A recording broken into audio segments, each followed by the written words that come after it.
இப்போ 2017 காசு கொடுத்துருக்காங்க சார். அப்போ வந்து கொஞ்சம் நடுவில் கேட்டிருக்கலாம் தனுஷ் சார் கிட்ட.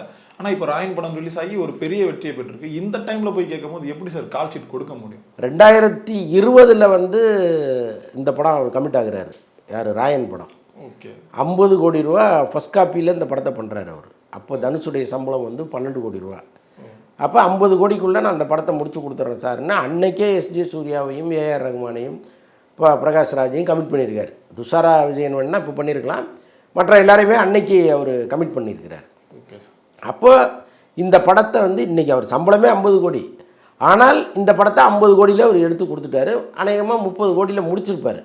ஒரு 20 கோடி ஒரு சம்பளமாக இருந்திருக்கும். என்ன காரணம்னா நாம் ஒரு வார்த்தையை கொடுத்துட்டோம், இன்றைக்கி நாம் இவ்வளோ பெரிய சம்பளம் வாங்கினா கூட அன்னைக்கு போடப்பட்ட அக்ரிமெண்ட்டு நம்ம இன்றைக்கி சேர்த்து கேட்க முடியாதுங்கிறதுனால பண்ணுறாரு. சன் பிக்சர்ஸ்னால் நீங்கள் பயந்துட்டு பண்ணுறீங்க, அதே கதிரேசன்லாம் ஏன் பயப்பட மாட்டேங்கிறீங்க?